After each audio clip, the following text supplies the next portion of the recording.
What's up, guys? It's Michael from Buttonmaash here, and this is Redstone creation video number 2. So, this is a series I started a week or two ago, where I show you how to make stuff out of redstone. And the first video was it was actually an automatic dispenser turret that I created. I showed you how to have multiple turrets, lined up, and that's pretty cool. So if you want to check that out, there will be a link on the screen right now. And without further ado, let's get to this one. So in this video, I will be making a secret room or a panic room, whatever you want to call it. You may already know how to do this. In this video, though, I'm actually going to show a kind of different way to wire it. So it's kind of more hidden. It's more efficient, and when someone's in there and they have, the switch flicked, so the door is closed, you cannot actually open it from the outside without destroying stuff. So, let's get started. You are going to need, I'd get a good 40 pieces of redstone. It varies depending on how long you want the wires to be connecting, say, your door to your switches, but I'd say around 40. You're going to need exactly 3 redstone torches.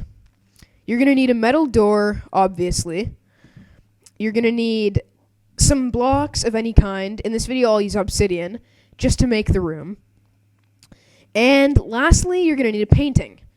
The painting, when you place it, you know what, I'll get to that actually in the point of the video when I actually use the painting. Oh, and also, of course, you're going to need levers. You're going to need 2 levers. You can use, other methods of, switches and stuff. But, I prefer levers because, they stay closed. Basically, for this, actually, you basically have to use levers. It's pretty hard to do this without using them. So, let's get to doing this. I've actually got to grab my blocks. Okay, there we go. So, I'll just be doing this on creative, on a flat world, just like my other redstone tutorial. So we'll start by, I don't know why I'm doing that actually. Didn't really need to. Whatever. You're going to need a room that, minimum size, probably 3 by 3 by 3. But you probably want it a bit bigger than that. And if you're putting one of these in your house, you might want to decorate it a bit. Put a fireplace, some paintings, nice stuff. Just for demonstration purposes, I'm not going to be doing any of that just because it's not really necessary to show you the actual workings of this. Now, your room will obviously need to be, the standard 3 blocks high. So I'm just going to do that really quick. Okay, so our obsidian room is finished. I just cut out me building it because it, was boring, took a minute, and really didn't show anything. So, as you can see, kind of medium-ish sized room here. 2 blocks high, nothing special, made of obsidian, so it's blast-proof. Because, all secret rooms should be blast-proof. Anyway, we will begin by cutting out a little hole for a door here and placing that down. So now that we have our door, you're actually going to want to put, I'm not going to do this just yet, because putting the painting on it right now, and I'm going to take these. Putting the painting on it right now, it's just harder to show you guys stuff if the painting's on it to begin with. So, you want to dig out a little area, just kind of like this, in front of your door. And what you're going to need to do is we're going to use the first redstone torch here. And what we're making here is actually called an AND gate. No idea what AND stands for. It splits the wire into 2 different separate wiring kind of things. Anyway, what's going to need to happen is you're actually going to need a block right here. And you're going to need to not destroy that. I don't know what I'm talking about. Sorry, I messed up. You're going to need a space there. And you got to put your torch like this against the wall opposite the door, facing the door. As you can see, the door is now open. So we'll fill in that space so nothing looks suspicious. And we'll get to doing this now. So what you're going to want to do is our switch is right on that block on the other side of it. You just can't see because, yeah. You can get your redstone, and it's going to come back like that, and you got to split it here. If you split it at this point, it will not work. So, what we're going to need now is 2 more torches that go like that. The door is now closed as both these wires are on, which turns the torch under the door off, closing it. That's like basic kind of redstone stuff. If you don't know that, you might want to watch my basic redstone tutorial. There'll be a link on the screen right now. And yeah, so this wire will have lead to our first switch. It doesn't matter which side does which. I'm just going to do this. Now, normally you might want to have this switch hidden as it is a secret room, but for now, it doesn't really matter. As you can see, that will not do anything. And as I was explaining at the very beginning of the video, that is because this switch will be on when you are in the room and you flick the switch inside to have the door closed. Therefore, when someone's out here, because that's on right there, this is on by default too, which closes the door because redstone wires turn off when the wire touching them is turned on. So that redstone torch will be off now, but it's not going to have any effect. So, sorry, that might have been a bit confusing. You might even want to just disregard what I just said if it was a little too much, because it was kind of odd. Anyway, so we will do this. How are we going to do this? I guess, it's a demonstration, so I'll just do it simply. Again, you can hide this redstone wiring pretty easily. I'm not really going to, because it's just not necessary, really. So we're going to have our switch right here. Oh, that was not what I meant to do. We'll have it right here. Now, what we're going to do is go inside our house. I'll just dig a little hole here.